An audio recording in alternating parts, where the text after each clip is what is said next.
Good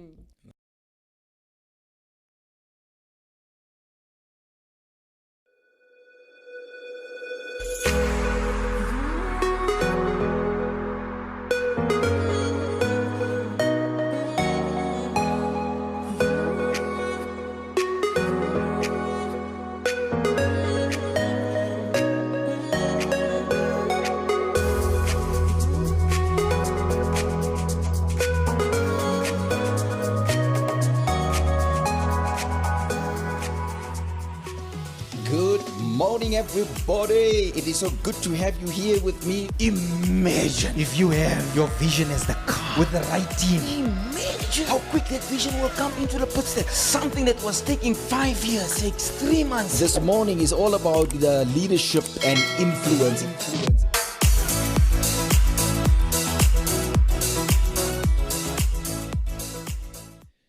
Good morning, good morning, good morning. This is your host, Carl Hendricks, here on the Insights Show.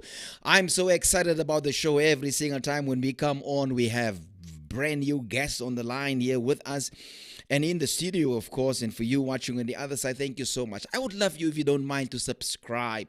And every single time when we're online, you will know if you hit that bell. I would love you, please, if you don't mind, just to do that. This morning, not different than any other morning. There's a lot of ladies that we celebrated the whole month here, because we were just out of Women's Month, and there was such a lot of ladies on the show with their different books.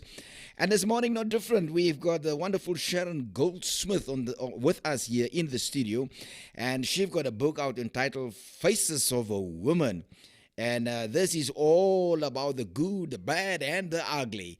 All the things about women and her perspective and through her lenses in her book about ladies. And I just want to take this opportunity to welcome you as well as our viewers. And thank you so much for taking time out just to be with us on the show. What's happening to this year? We're already in September. Can you believe that? Man, we almost hit the next. I thought we would have just in 3 to 6 months in COVID, but yeah.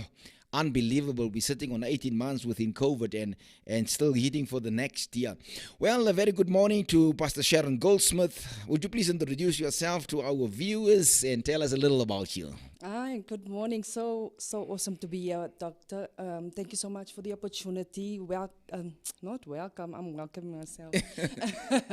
Good morning to the listeners. Good morning to everyone. My name is Pastor Sheron. Like you said, I'm from Annandale. I'm married to Bishop Trevor Goldsmith. We have a ministry there, VTFCI, and I'm a mom and I'm a wife, and that is who I am. You are a busy lady. So let's get into this book, Faces of a Woman, the good, the bad, and the ugly. When I was younger, there was a movie out of Trinity, the good, the bad, and the ugly. I can't remember who was the actor. Clint Eastwood, I think. Yes. The good, the bad, and the ugly. So I guess everything in life have good in it, it got bad in it, and sometimes ugly in it. But it's how you approach it. So why this title?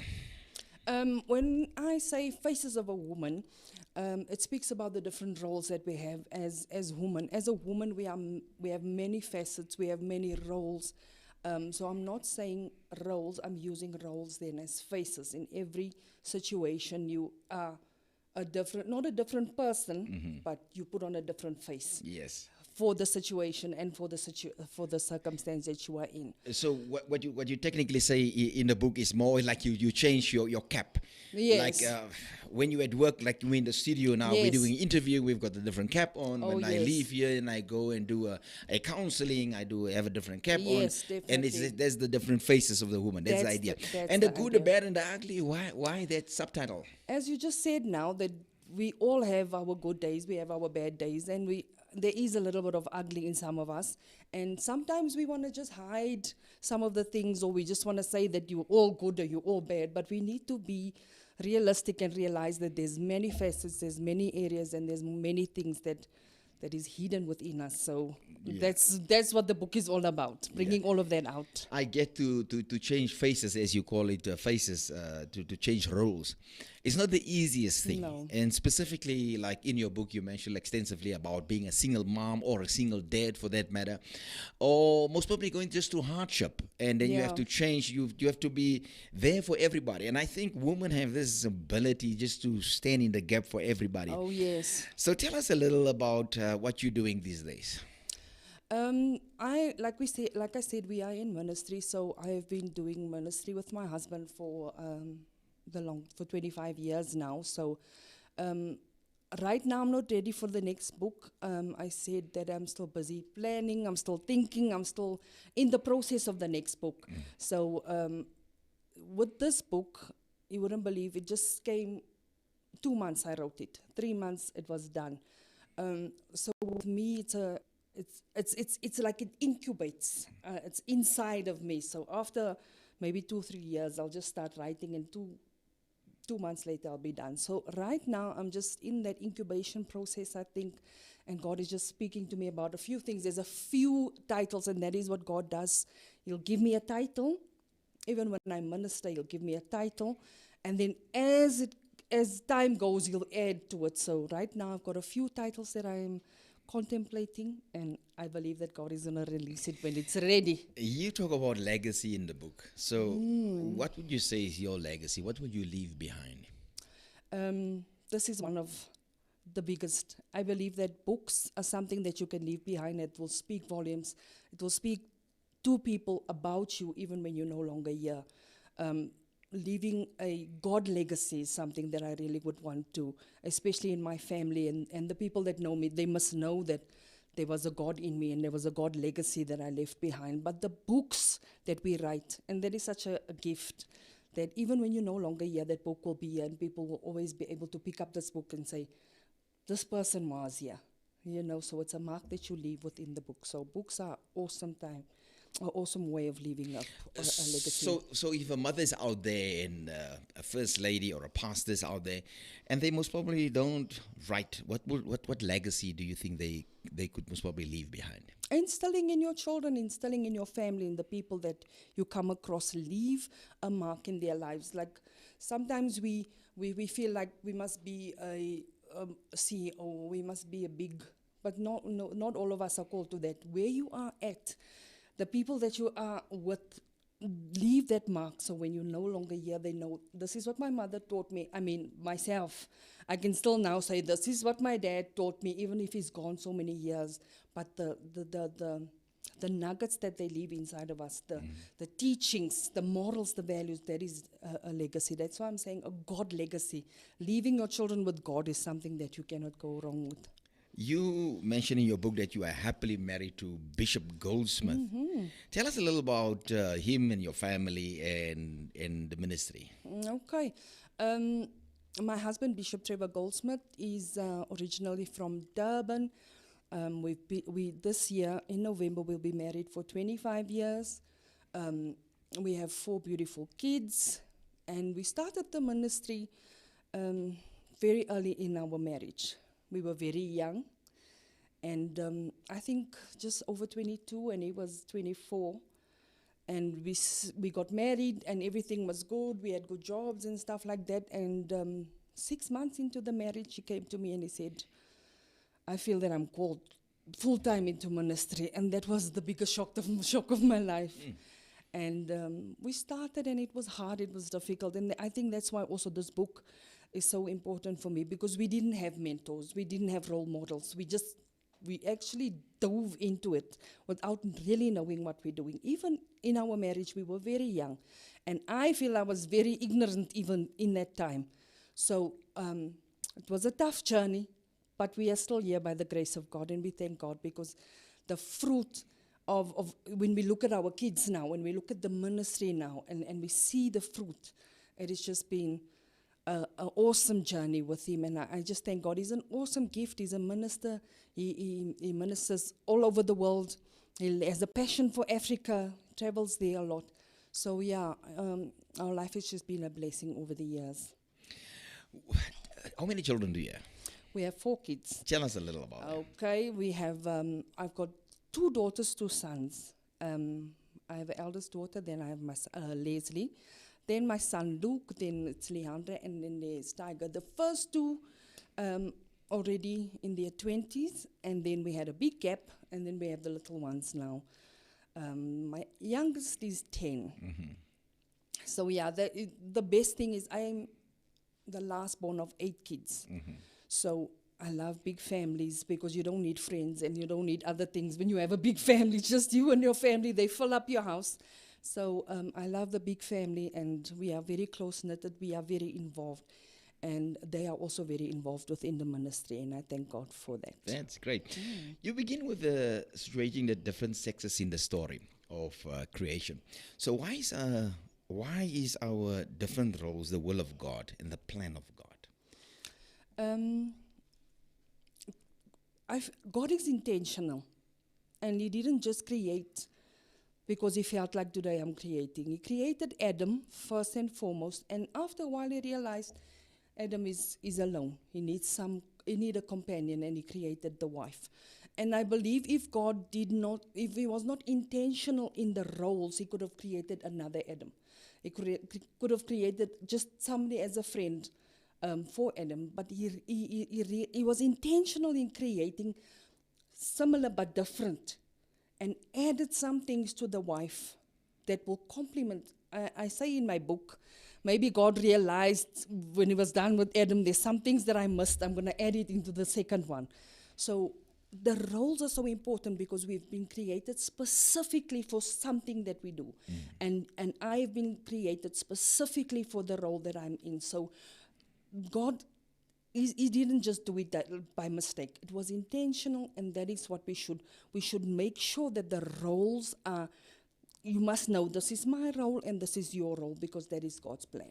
And the idea of to stay in your own skin, just to be the full you, and not trying to duplicate anyone else. Exactly. But being the best you could be within your role. Oh, yes. And everyone is differently called, isn't it? Yes, yes, definitely. And for instance, there's not a lot of women that would love to marry a pastor.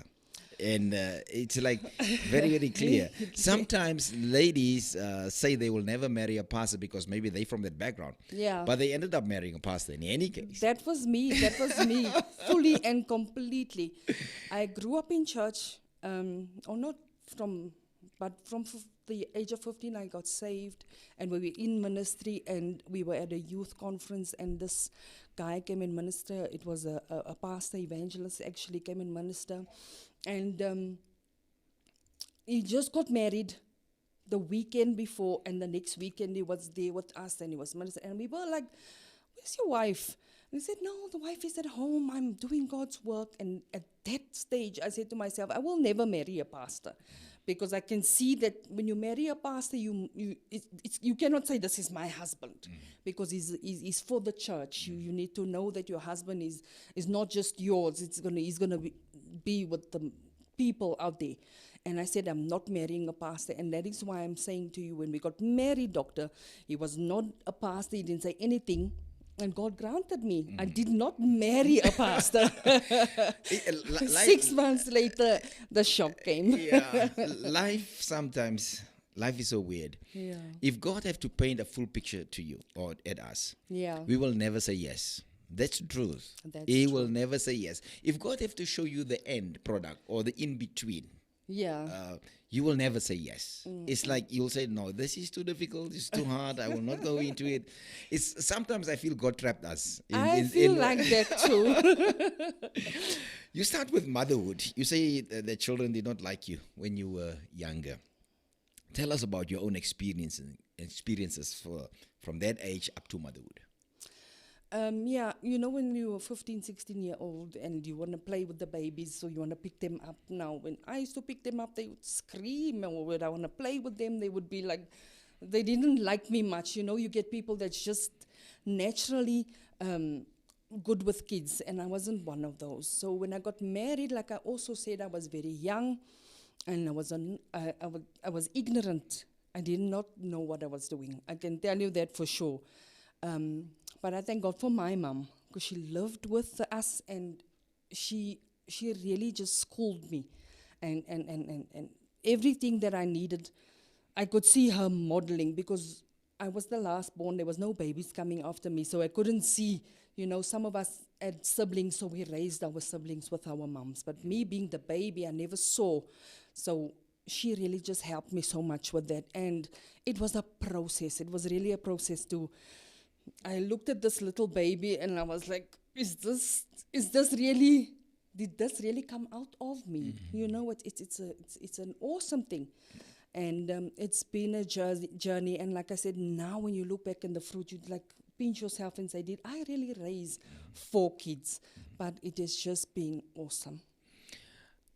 In your book, you mention it. Women are the most difficult species.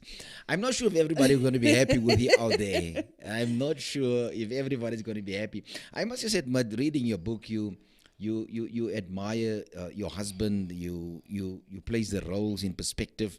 Sometimes I feel a little too much in the book. It's almost like, wow, this can't be real. But tell us a little about what you mean about difficult species. I think a lot of guys, silently would agree with me. They won't say it out loud, but they would agree with me that we are difficult species. You are up and down.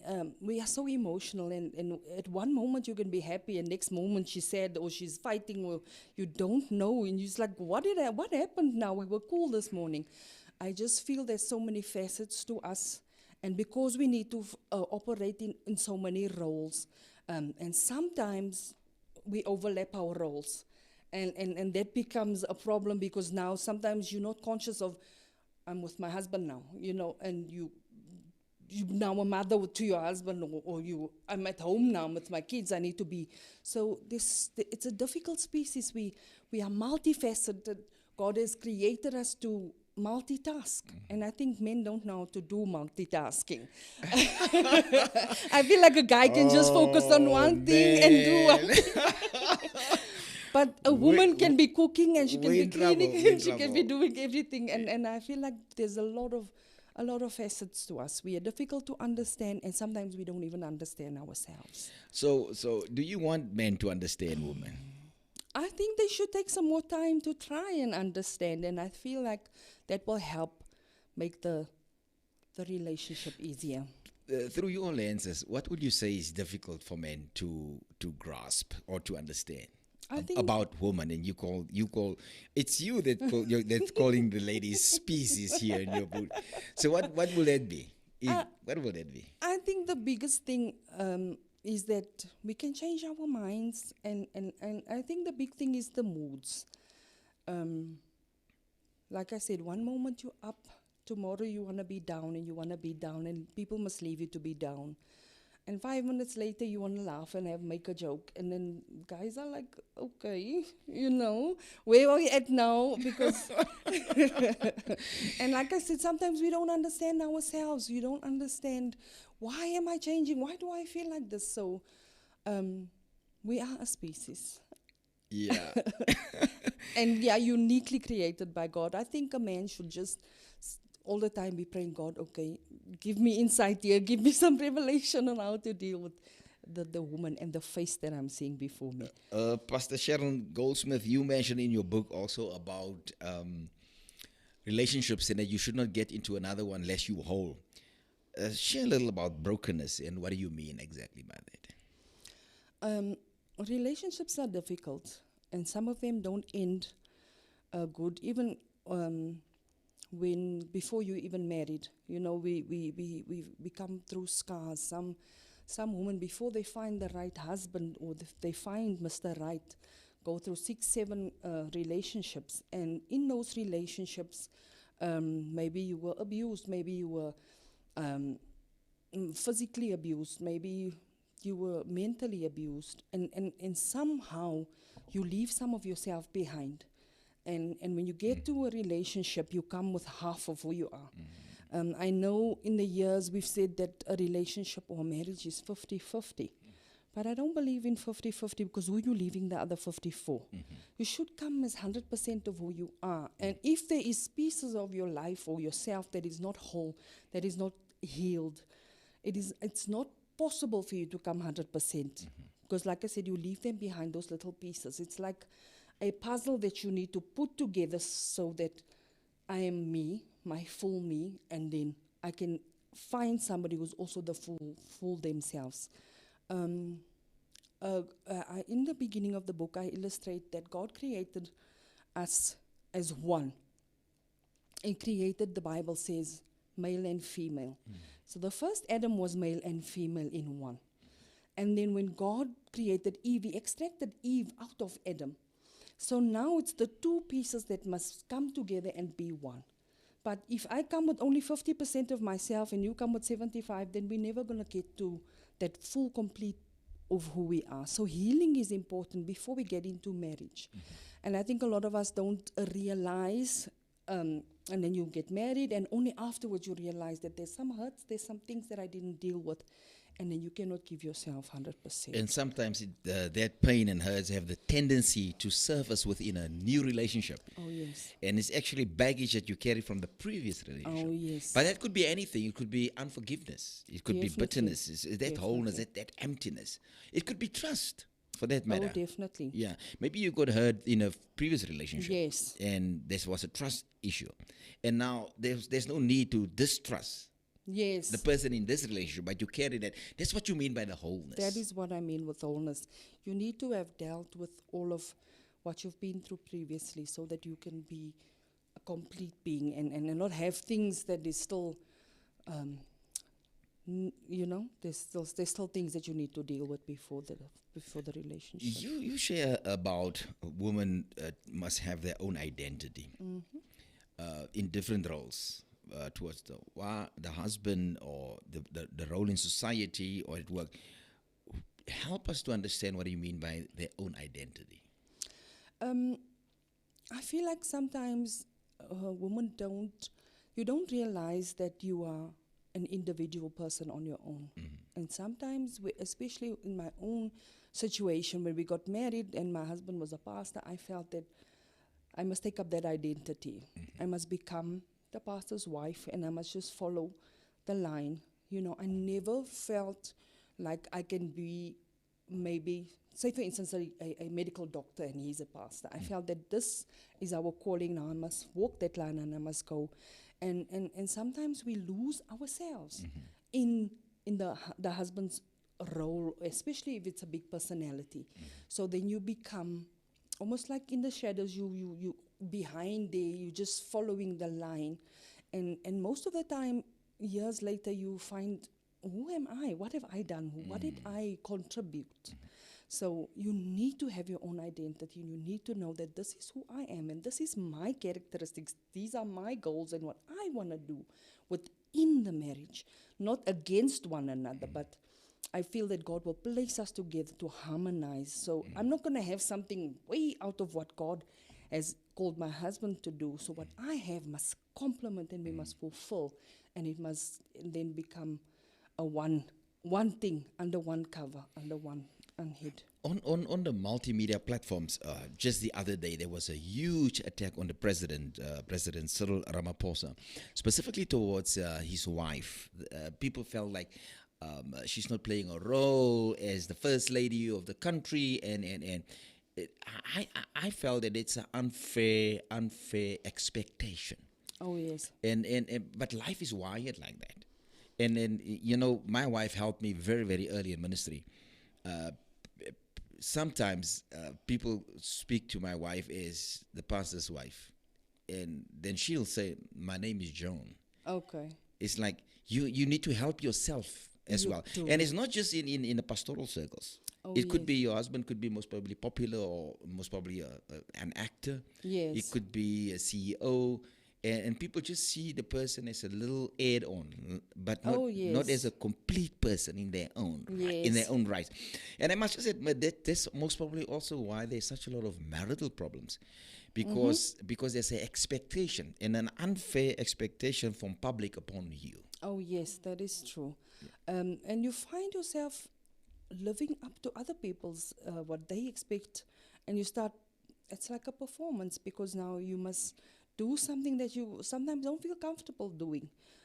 Like you're saying, the I understand that if you are a first lady, you must show yourself in that role, but you cannot be swallowed up by that role. And lose yourself. Lose yourself. Be who you are, and know that is why it's important to know who you are. What do you like? What do you want to do? And pursue those things. You are going to be just better as a first lady if you are fulfilled in yourself. What's your thoughts about mothering in marriage? You know, when I read that in your book, I was thinking about somebody that was young. I don't want to mention the name. She said to me, she's tired to play mother to a boyfriend. It's like, I cannot mother him. Yeah. So when you mentioned that in your book, it's like, oh my God, now I know a little more about mothering. It's a real So thing. what do you mean by that? It is a real thing, and I think it's because we are born with the nurturing gift, because we are going to have kids, that you feel that when you are even in a marriage or in a relationship that this now, you hear some ladies say, I've got 3 kids and my husband is number 4. It shouldn't be that. My God, I thank God.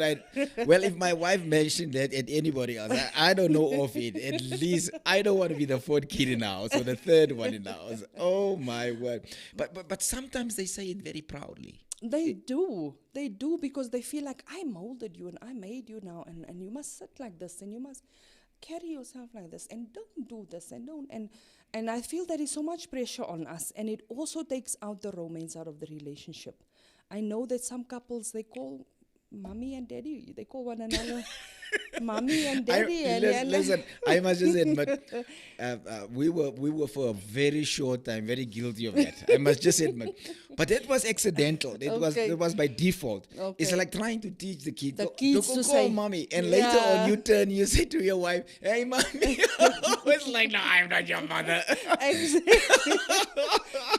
I feel like that's a romance killer, because now we have mommy and we are daddy, and we be respectful in that way. And I feel that those are no-nos. Don't. And especially in groups also, you find the wife is fixing and wiping and that makes it belittles your husband. Let him be. Oh my word. Rather afterwards you'd go say in his ear, there's something on your face. Pastor Sheron, as you speak now, I just see people. I didn't know that they were mothering them. I just see in a restaurant, it's like the lady go and take it off. Yeah. Just tell the guy, hey, there's something on your cheek, on your lips or something. Yeah. But they really mother and put the things right.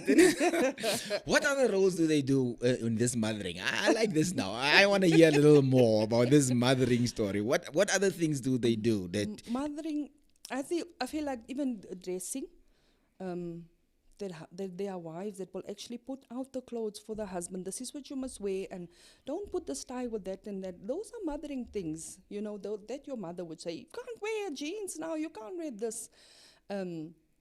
So with clothing, with food, don't eat too much of this, or don't do that. And I was guilty of that. You can't eat so much of this. Don't drink Coke. You shouldn't be. You were just putting pressure on yourself. But that's good things, I think. I don't think it's bad. It's I the think way we do I it. think you want to look out for your husband. It's the way we do and it. around the clothes. What if you can't match and your wife knows how to match? How's that? It's like, help me, man. I'm stuck here. Help me to match here. That is perfect if you ask for help. Yeah. But you get some ladies that a guy would want to now look like this today, and she would come and say, you're not going with me like that. Hey, go change. You see, those are the things. It's the way we do it. I'm not saying you cannot help, but because we are helpers anyway. But I'm saying it's the way you do it. I was sitting and listening to somebody, and the husband said, I'm just going to go and cut my hair now before we eat. And she's like, no, you can go after we eat. And that was it. And I felt like, that is something I would tell my child.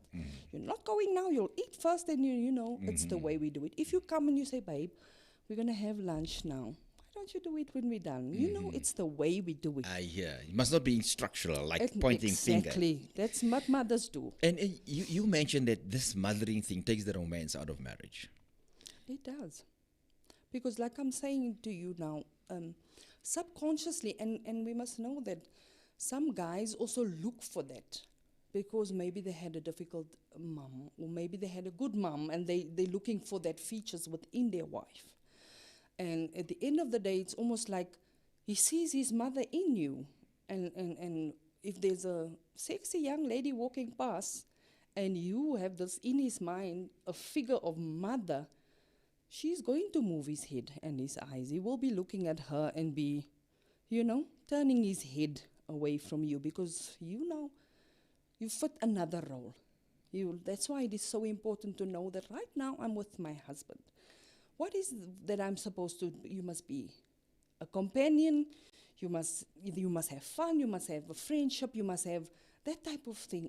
I say in my book, the worst thing that we as wives do is that we become so boring. So what changed? In courtship, it's exciting. Exactly. And you mentioned in your book that you when you're married, you can even send your husband a flirting text and so on. So now you're married, you see one another every morning, you get up every morning, you spend a day together. And so what do you say must get back to its original stage so that the romance remains? That very thing is that realize that I'm still his girlfriend. I'm his wife, but now instead of that, now we become so caught up in picking up the clothes and doing the food, and you that mother role just takes over, because we are inclined as a species, as a woman, that is your role, that is what you do. So then you get so flustered with all of that you forget that I am a girlfriend here. I must be a companion to my husband. He must be able to, we must have fun in our relationship. But the fun goes as soon as the wedding ring comes on. And now I become this serious, But it's all about modeling. Yeah. And well, I counsel for That's many true. years. Yeah. It's all about modeling. So you'll sit with a couple and they have marital problems. Yeah. And then nobody helped them into marriage. Yeah. So when they, as you mentioned, they put the ring on and they get into their home now, after honeymoon now. Yeah. They get into their home. Do you know they immediately go to their parents? Exactly. They model that. What would my mother do now? My father do now? They start to behave and act in a house like that. Yes. They start to shout like their mother and their father. They start to Exactly. throw stuff in the house like their mother and their father. And they start. Yes. Now you're talking about the mothering side. Is it possible for men also to do that with their ladies? The reason why I'm asking is that you find sometimes that men complete the sentences for their ladies. Yes. The woman is still in the second line. Then he adds complete The the whole sentence. story. He feels that she's not competent to complete or whatever. Do you see that as well happening, the reversal side? I do feel that sometimes, not a lot actually, not a lot, but I do feel there is some guys that they want to be so dominant and that they want to make decisions to that level where a lady cannot even decide that when we're sitting at a restaurant, he's ordering for her. When we buying whatever he's deciding, no, that doesn't look good on you. That, you get to that place where they are so domineering. Now, what will that be? Because you call it in your book mothering, right? Yeah, then So that must be daddy issues. Shall we call it fathering? No, daddy issues. So they really treat you like a little girl then? Yes. Or more like, no, you can't wear that. You can't. Yes. Why don't you order that rather? Why don't you? It's Yes. like very instructional. That's the And thing. that also take the romance out. It does. It does, because now it's more submitting or submissive to that level where I cannot make my own decisions. I cannot say, let us do this a little, but you must just wait for the husband to say, we're going here, we're doing this, because I'm in charge. And that is also not what we want. For the 21st century woman in a house, you mentioned about the roles, and you have an opinion about a woman role within a house. What's your take around the role of a woman in a house? Because today, as you mentioned rightfully in your book, that the ladies are CEOs now and CFOs, and they can. Back in the day, it was a supportive role. Yeah. I will say we in Generation X, but with the baby boomers and older, the war generation, with the millennials, the game plan has changed. So is that expectation still there to be a specific woman in marriage, a role in marriage? What's your take? This is very difficult, and I think that is why at some stage I also felt, Lord, is my book still relevant? And I think that is why I've gone quiet with the book. Because a lot of ladies, they don't feel like that is me anymore. I don't want to be in a role. We have now gender equality, and we have all of that. And when you tell these girls, well, this is how it's supposed to be, they'll tell you, no, we are in a new era now. Things are different, Ma. You cannot, you cannot. So I still feel that it should be like that. I feel like God ordained marriage. And God is a God that does not change. He's the same yesterday, today, and evermore. And I believe that the rules stays the same. My husband always says that the method might change, but the principle needs to stay. So even though we decide between the two of us, this is how things are going to work in our marriage, the roles must not be overlapped. You mustn't cross over onto his side. Even if you are a CEO and a CFO or whatever you are, the husband must stay the husband in order for things to flow. I believe that God ordains the blessing from himself onto the husband, onto the wife, and it flows down to the kids. If you are on top of your husband, where's the blessing going? So I just believe in God's order. And I believe that his order will remain until he comes. Jesus comes to fetch us. So, and until he comes, the order and things the way he wants it to be must stay like that. The method can change. You can say, okay, you're still the head. I'm bringing 50 or 90% of the money. I'm bringing the whatever I'm doing. But you are still the head of the home. It's so beautiful, so beautiful. You couldn't place it better. So you find in the 21st century world that role play, because ladies work late hours, long hours. You're not saying that the husband cannot cook in the meantime. No. You're not saying they cannot help dressing. What's your take on the husband being a home husband and the lady works? What will you say about that role? I still feel like the husband should be the provider. If you play a hands-on role with your children and your home, that's fine.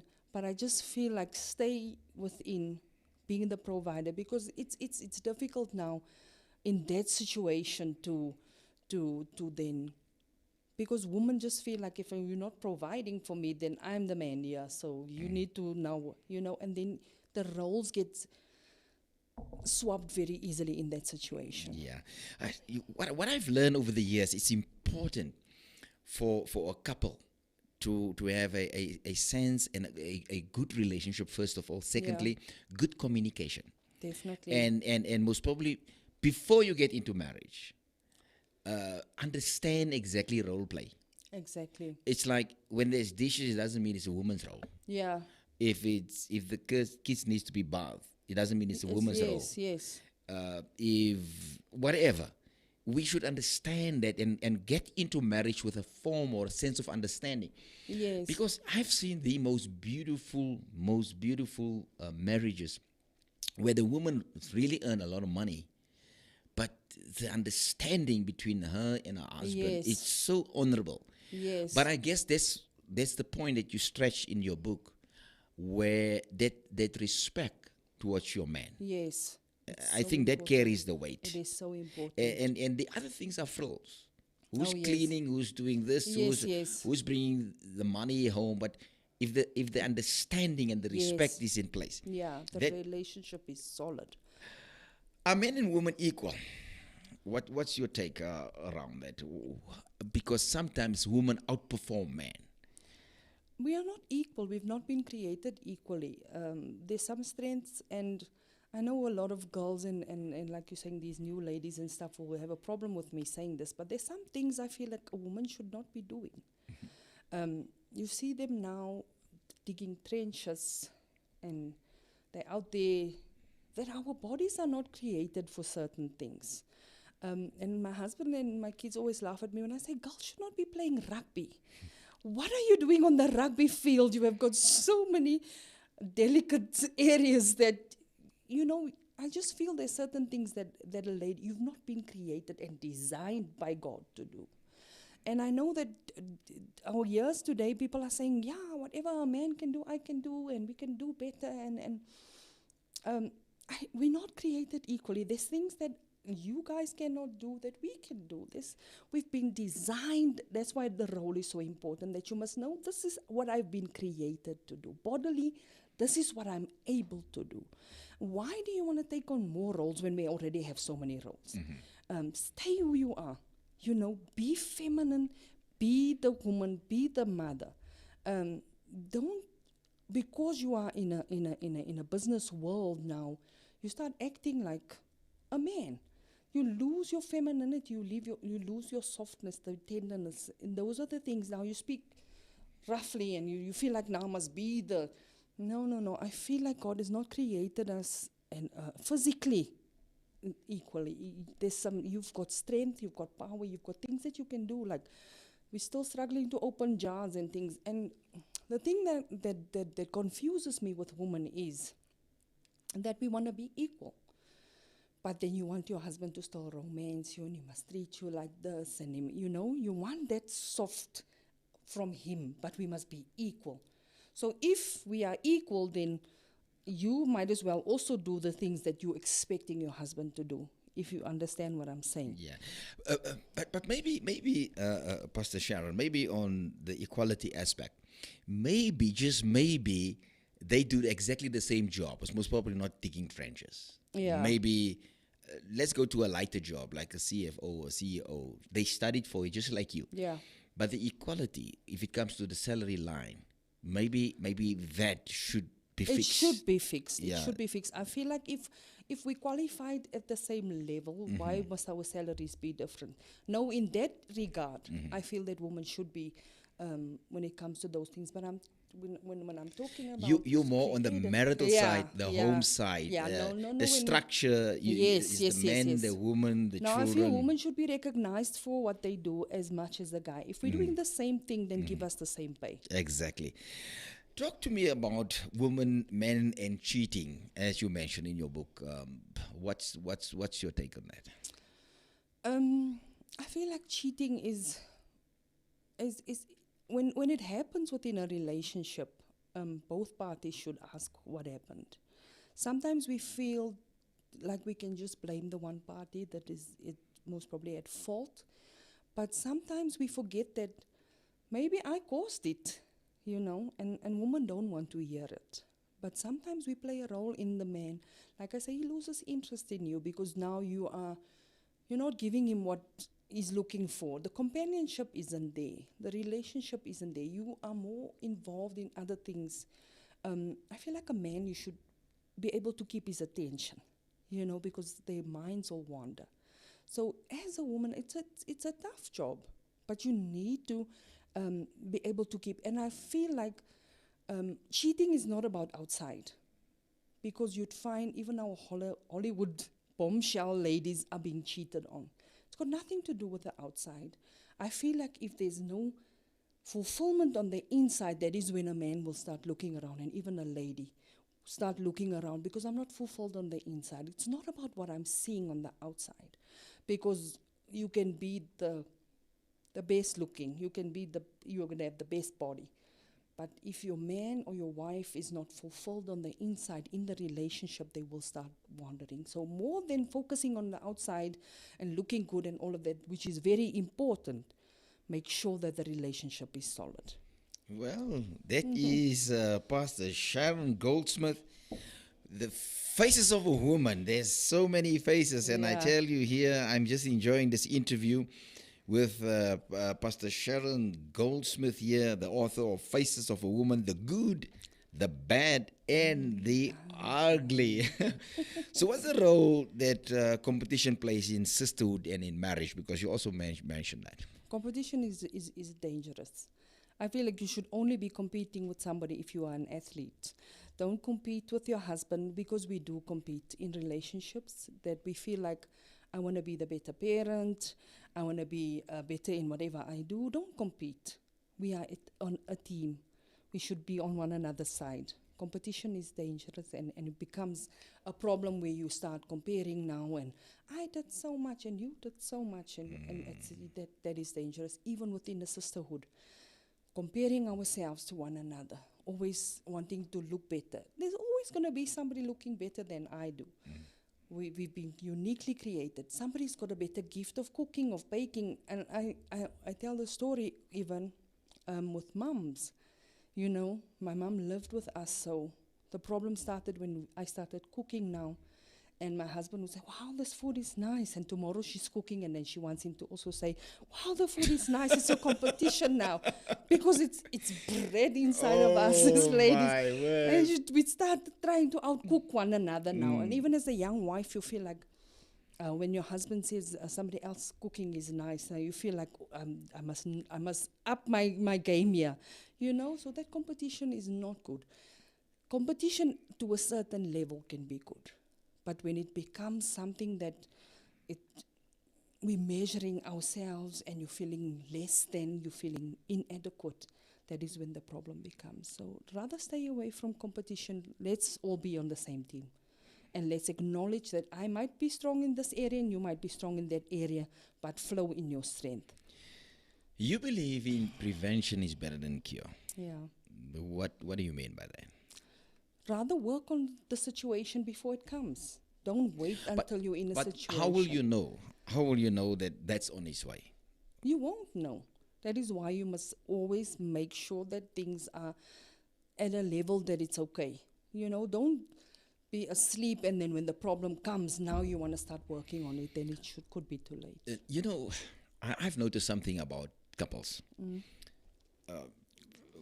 Wedding, beautiful. Ring on, yes. Beautiful. Your honeymoon, beautiful. Getting into marriage, first kid. And let's be honest, it's a journey for a lady to carry a baby for 9 months. Yes.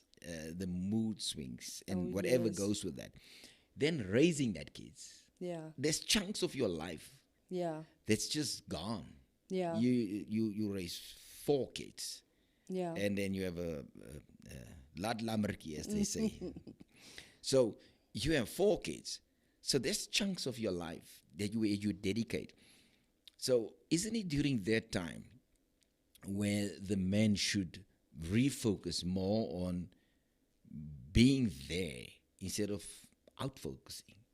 Yeah. Because in all fairness, ladies are so busy during that time. Yes, it is. And then the romance go with that. Yes. Because then that's where the pink gowns come out and the rollers in their hair and they don't look at themselves and how they dress. And it's just because it's such a big job to raise kids. It honestly is. It gets very heavy. I understand that very much. And I feel like the reason for the book is also to we need to spend more time with couples before they get married. Because they don't realize, like you're saying, we're all about the day. The dress must be perfect and all of that. And then after the honeymoon, you're shocked by, okay, so this is what marriage is about. And you didn't prepare yourself well enough for what is going to happen. And it can be overwhelming. But it's like I said, you need to make a conscious decision. It's 100%. I'm 100% here now. I must give my full attention in this situation. That is why Faces of a Woman, I'm saying, be 100% wife. When you are a wife, be 100% there. As a mom, be 100% there. You need to know how to differentiate between your roles and play them at your top level. Not lacking and lagging in some of them, being better in this one and better in that one. It's about bracing yourself and taking the time. That's why I'm saying don't take on more roles than you're supposed to. Do what you are called to do. God has intertwined us in that way that we are able to. Cheerleaders, lovers, and keepers. Yes. That's what you mentioned in your book. Cheerleaders, lovers, and keepers. I like that portion. Maybe Clayton is behind the camera here, and I see you smile. I like that portion where your wife is your cheerleader.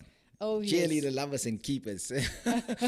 Of course, you're writing the book from a lady's perspective, but it's also for men. We should be cheerleaders. We should be lovers and keepers. Definitely. Share around that roles in your book. Cheerleaders is something awesome. Being your husband's support. My husband is a Man United fan, and he's been since I know him. And through the good and the bad, he's still supporting them. And I take my cheerleading from there. You should say. You should tell your husband through the good and the very bad bed. And the because ugly. because they're not doing so They well. know. Oh, they're picking up. They just bought a new guy now again, isn't it? Yeah. Yeah. That's gonna be. I said to him, he's gonna be now Man United all by himself. But he has never stopped supporting. Yeah. And that is what our role should be as a woman. It doesn't mean that when your man is not doing as well as he is now, you must stop supporting. You be a supporter, you be a cheerleader, you're there behind him, you're backing him, and you're by his side all the time. Being a lover, like I said, it's very important. You need to love your husband and be. I know we are Christian ladies, and sometimes we want to be very conservative when there's certain things, when we talk about certain things. Don't be conservative. Let's hear. This is the inside show. This is the inside show. What are you saying? But like I'm saying, we should not stop flirting. We should not stop being the sexy person and doing some things that will keep your husband interested. Being his keeper, making sure being his keeper is where the story about Cain and Abel, where the one brother said, "Am I my brother's keeper?" You know, because God said, "Where is your brother?" And it's not about location. It's about the person. Where is he at spiritually? Where's my husband at spiritually? Where is he at emotionally? Where is he at? You should be your husband's keeper. Make sure that you know he's at that level. Sy tank is leeg. He needs filling up. He needs to be. You know, that is what it is about. And then also being a prayer warrior. I think as a wife, I learned to pray. As a mother, I've learned to pray, you know, because prayer is the one thing that will sustain you, that will build you, that will give you the courage and the strength to do what you need to do at 100%. You use interesting words in your book. You say you advise against being an advisor to your husband and being a detective. Oh, yes. So I need to hear a little more about it. Being an advisor, I feel like when we're in a relationship, we must build a relationship, and the communication, like you said, is very important. But even, like I said, don't be a dictator. Don't be you mustn't, when we talk about things, you mustn't always be telling your husband, let's do it like this, let's do it. Rather let him come to you and talk about the situation and pray about the situation, you as the wife. And trust God that he's going to make the right decision at the end of it. But when we start giving advice now, and we start saying, I think we should doing it, I feel a guy, they don't like that. You know, even like when we're driving. And my husband has a problem when we're driving. Now I'm telling him, don't you think we should turn here? You're going too fast. You're doing it. And he doesn't like that. And especially when there's a crowd, when there's people in the car with us, and I'm telling him now, I think you're going too fast. You know, that's being an advisor. Allow things. Detective. So you should just close your eyes. Sometimes you must just close your eyes, read a book or pray. Oh, God. Maybe get there safely. Yeah. But you know what? You know this whole joke about a taxi driver. They've got a better place in heaven than a pastor. Yeah, because we're praying them through. because the taxi driver drives so rough through traffic that everybody in that taxi prays. And then God say he did more than you. Yeah. Because you got 15 people to pray in one moment. So the detective side. Detective. What is it about the detective side? I think we all have. I don't know if you get a degree in detectiveness, but I feel like as a woman, you see all these memes where when your husband is on his phone and you're like that, and when you're scratching through his things. I'm a master at those things, or those years when we just started in our relationship. You're scratching in his pocket and you're looking for where did he go, what did he eat, who was he with. You know, you become a detective. You want to investigate and you go through his things, and that should not be there. Then you're not trusting. You should trust. And if you are a detective, if you are looking for things, you're going to find things. That is something that I've realized. If you scratch for something, you're going to find it. And it might not be what you want to find. Rather, trust the person that you are with. Trust the God that has placed him in your life.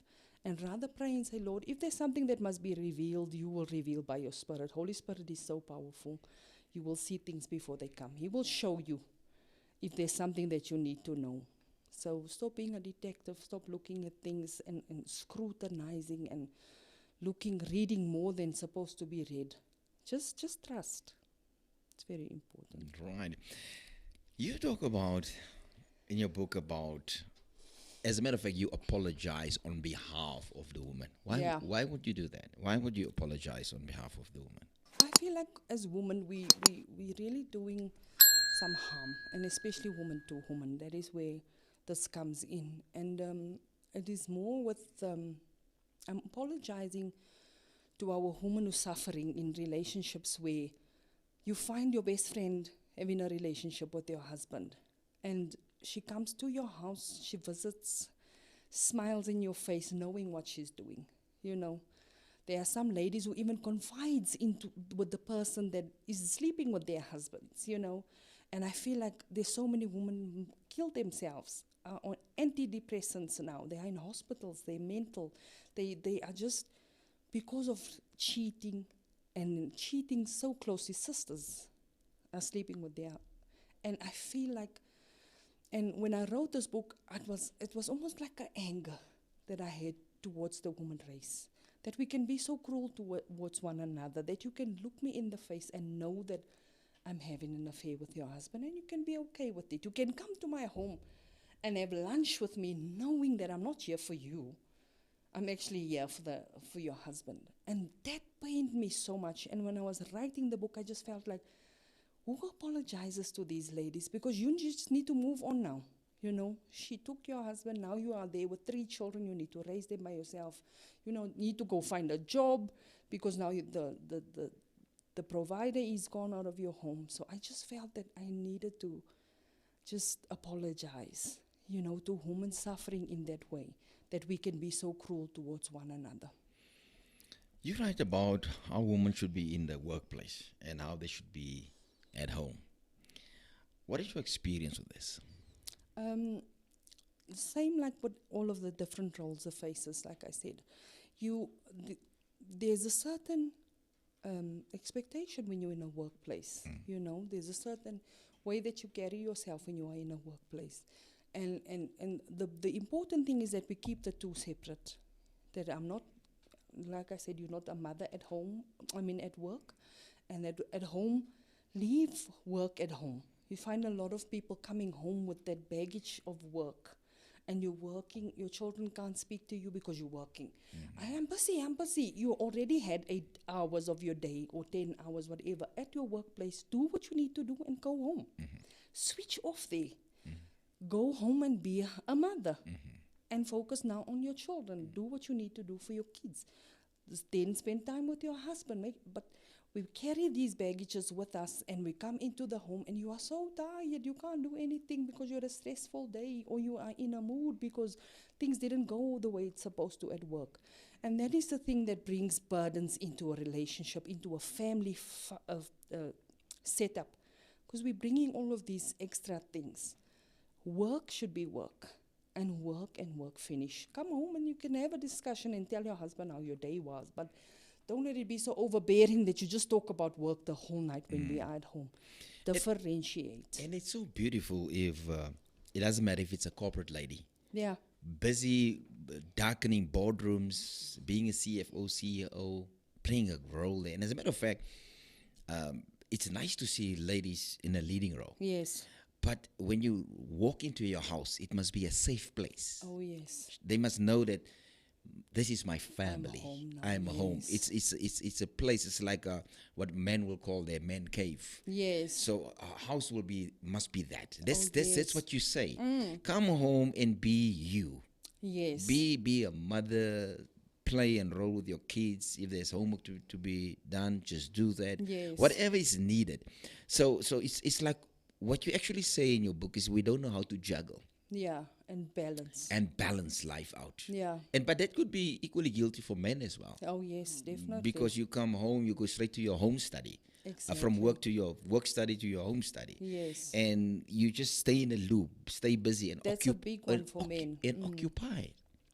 That is definitely a big one for men, that their work becomes their life. You know, they don't have time to sit and ask, is the homework done? They expect mom to do that. And sometimes it's good for dad to also ask now and then, you know? Exactly. Yeah. So how do you see women's role in church? Seeing that you are a first lady and also a pastor in church, what do you see their role? One of the biggest things that I feel when I was writing this book with women in church is that we must be authentic. You know, at home you must be the same, and at church you must be the same. But I feel like so many of our husbands don't come to church because of the way a wife would conduct herself at home. Because at church she's all holy and she's lifting up hands, and when she gets home she's screaming and shouting, and people are also like, did you come from church right now? You know, it's that you must be 100% again. A woman at church serve God with your full, and then at home served in the same way. We cannot have men saying, but you would rather go and give food at home. I mean, at church, you are busy with the feeding scheme at church, but at home, you're not cooking. Or you are going up to the church, cleaning the church, and your home is in a different state. And I feel like so many men don't come to church because of what they see their wives do. So just be you in every circumstance and situation you find yourself in. Single moms, it's hard out there. It's Yeah. very, very hard, and it's hard for single moms to raise the kids all by themselves. So on this topic on single moms, can a single mom be a mom and a dad? No. I don't like that when we say to all the single moms, Happy Father's Day. No, we cannot be. You cannot, like I said right in the beginning, God has created you with the skill set to be a mom. And there's certain things that a dad brings into a child's life that you will never be able to. So be a mom, be a single mom. Rather introduce your children to father figures, a dad, their grandfather, an uncle, or somebody. I know in today's situation, you can't really trust so much, but rather find a solid role model, a male role model for your children than trying to play the role of a man. So, Faces of a Woman by Sheron Goldsmith. This was so beautiful. Tell me, where can they find this book? Is it available somewhere? Is it? Can people just get hold of this book and just wanted to read through it? Because there's such a lot of important nuggets in this book, which is really, really nice. Right now, it's not available in stores and stuff yet. I'm still selling it from myself at home, so people can contact me on my WhatsApp, or they can send me an email if they're interested in ordering the book. It's not available anywhere. The details will be on the screen right now, as our producer reminded me. Yeah, it is on there. You'll be able to see it right now on the screen. The details and the phone number is right there. You are more than welcome to support Sheron Goldsmith in the book Faces of a Woman. And if you want to invite her to any women's gatherings where ladies are, where men are, you can invite her to men's ministries to come and have a workshop for you. Whatever you'd love to do, feel free to contact that number and just connect with her. And she'll be gladly, she will be available to help you in your department in what you need to do. I regret that it is the end of our show. And just in closing, if I have to ask you, Sheron Goldsmith, how would you love people to remember you? Okay. This story I share with people. I was at a funeral of a lady once, and I felt so sad at the end of the funeral, because the only thing people would come up and say is, oh, she made a lovely mutton curry. It was an Indian funeral. Oh, her samosas were so nice. And people were just talking about how she cooked. And I understand that is a skill that you have.